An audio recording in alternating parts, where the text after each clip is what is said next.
Hi everyone and welcome to the recap of round number 4 of the Austrian Championship, and today I played against my good friend and also roommate here in this tournament, Dominik Horvath, one of the strongest Austrian players, currently rated 2561. So he's actually the number 1 seed of the tournament, and super strong player, of course. And even though we're great friends, we gave each other a huge fight today. The game lasted for 6 hours, so I just finished now, super tired after this, but still have to record the recap for you. And yeah, the game lasted for 145 moves, so that definitely doesn't happen every day.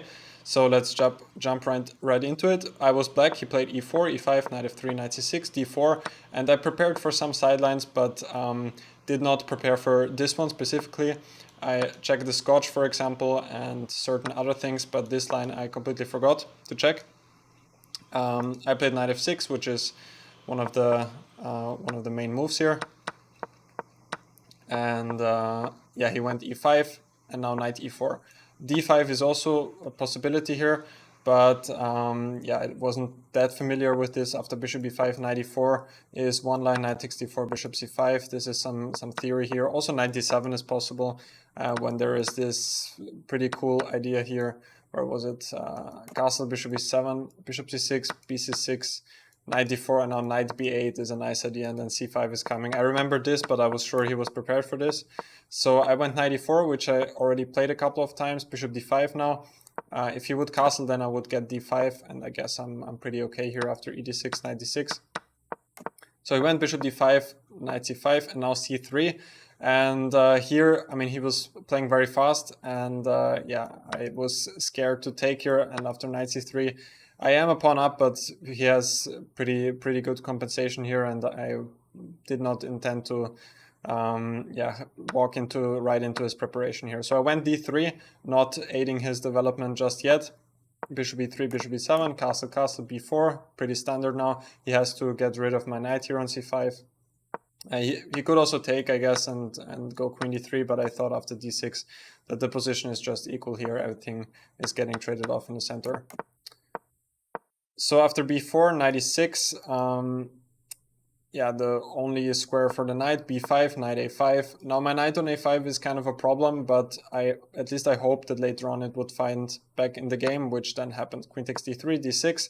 This was all pretty good. Now rook d1, d takes e5. And now knight takes e5 apparently is not the best move. According to the engine, queen c2 is a better try when there is some pressure along this d file. And yeah, I think I pretty much missed this move. I don't know if queen e8 works. Okay, queen e8, queen a4. Yeah, this is a problem, and now the knight here is in trouble. So it turns out after queen c2, the engine suggests knight d4 here with some complications here, but at the end it seems like white is better because, again, my knight on a5 is a huge problem. But he took on e5 and now queen d6, which I was pretty happy about. And now he went knight c4, which is already quite a big mistake. I calculated f4. I thought this is the best. And after c6, takes. Now I only thought about bishop takes e6, when after knight c6 here, when all of these pieces exchange. I thought I can take on e5, and here I have good compensation. Turns out this is not true. But the computer says that after knight e7, I'm very much in the game, because I guess knight f5 is coming, f6, and even though I'm a pawn down, my pieces are all pretty active here. But this would have been better. He went knight c4, and now at least I can exchange my bad knight here. I went rook d8, and now his pieces are pretty much underdeveloped, and here I was already in the driver's seat. And now he blundered with f4. I went c6, which is good. Instead of f4 in the game, I thought he should try rook d2. And now he's threatening bishop takes b7, and after queen e5, I thought bishop f3 is the move, but yeah, also it seems here I'm better after bishop d6, g3. Knight g5 is a move I missed during the game, and I guess there are all sorts of things with knight h3 coming now, and I'm much better. But he went f4, and here I was already winning after c6, bishop f3. Now queen takes d1, this sacrifice, which I calculated during the game, but it turns out it's just super strong here. Bishop d7, I still saw this, and after a4, I was not entirely sure what is happening. I only have one piece in the rook for the queen, but yeah, his pieces are just on the back rank here. They're underdeveloped, and according to the computer, after rook e8, I'm just winning. And yeah, once you look at it, it actually makes sense. After queen b3, I always have rook h1, and then there are even some ideas with bishop h4 check. So yeah, this would have been already a good way to probably end the game already. I went queen c7, now he took, lots of exchanges, and now I came up with a pretty nice move here, bishop c5. Excellent move, even according to the computer. The point is that now he took, and now queen takes c6, and now I'm gaining back the bishop here, and I have the better pawn structure. I also thought I could take on c6 here, but after bishop f3, the position is pretty dry. So yeah, bishop c5 was a pretty nice move.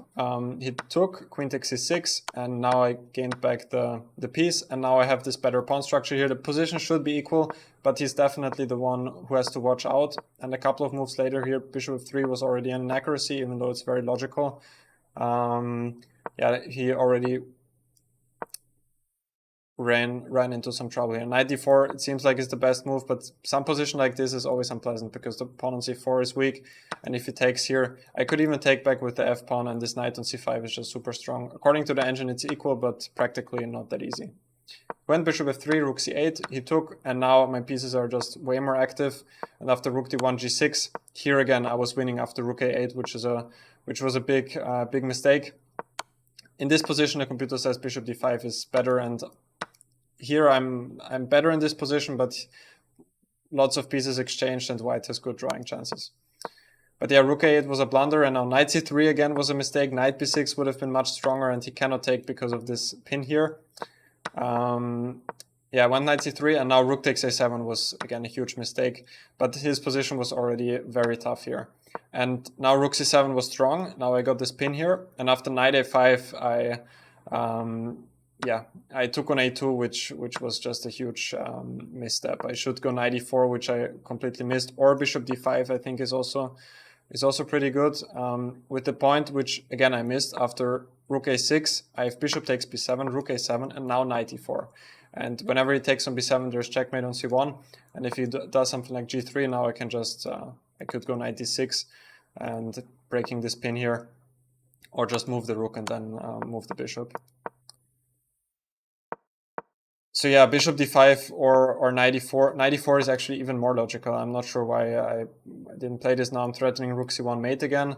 And if he does something like g3, I'm just slowly picking up this piece here. Knight d6, for example, and then bishop c8, and he can basically resign. So that's, yeah, I'm pretty upset about this, that I didn't find this.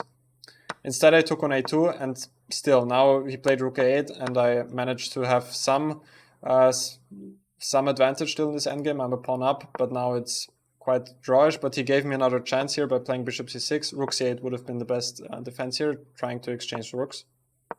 Bishop c6, now I played knight d3, which was good. And his pieces are still very much uncoordinated here. g5 was very strong, just gaining space on the king side.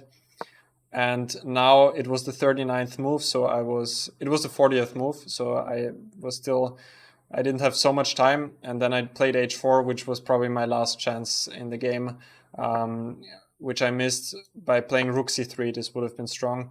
And yeah, what I missed is that now after knight c6, there is g4. And if he takes on e5, there is checkmate after g3 check and rook c1. And if he takes on g4, it's the same. Yeah, knight takes g4 check and rook c1 with checkmate. And after rook c3, it's already lost. Like if he goes back, I'm still playing g4, and his pieces are just on the queen side. They're not in time coming back. And as funny as it sounds, my attack is crushing in this endgame here. So yeah, this was my last chance, and here again I would have been winning. But I played h4, knight c6, and yeah, again now I let him exchange these knights, which was maybe also not perfect. And I tried a lot in this endgame here, but I think he defended pretty well, even though I made some progress here. If we go further, a couple of moves here, I put my bishop on e4, and whenever he takes now, I would be winning because of f takes e4, and then I have this passer here, so he can never take. But he just waited, and yeah, I don't think there was any more chances for me here. I gave check here, bishop d3, came with the king, but yeah, it seems like this was all pretty good. Yeah, here after rook a2, at first I thought I was winning here. Yes, here with rook f2, but then I saw that he can take, and I just thought at first I will just take on g2 and gg, but he has bishop g6, And now it's a draw because if I take, he takes the pawn, and this is a draw. So yeah, I tried a bit further. Yeah, I just moved around my pieces, hoping for some chances. And then when the 50 move mark arrived, I pushed my pawn again, which was in this position, g4. But yeah, he played g3, which is of course the only move. Otherwise, I play g3 myself. And yeah, now he decided to give up his bishop, and he defended this perfectly. Bishop and rook against rook is a draw if the weaker side knows how to defend, but he did, of course, being a strong grandmaster, and I can just briefly show you the way how to defend. Here, this position is something you can basically always reach with the bishop, and yeah, if I go king e4 here, then king c1 is the move, and if black goes king c4, then king e1 is the move. So this is the only thing you need to remember here. And now if the bishop moves, then rook d2, just breaking this control on the second rank. And yeah, this whole game continued. Now again here, if king d5, king a3, and again rook b4, and it happened, I think, even once more here. Yeah, king c4, king e1, and again rook d2, and later on, yeah, the game was declared a draw here. I gave my bishop and we exchanged until there was only kings left on the board, and 145 moves, absolutely insane, 6-hour game. Just a huge fight, and yeah, I'm definitely a bit disappointed because I did have a lot of chances, and yeah, I mean, especially here, this 94 is something I just have to see. It's really not hard, and if he makes some luft, just 96, and I'm just picking up the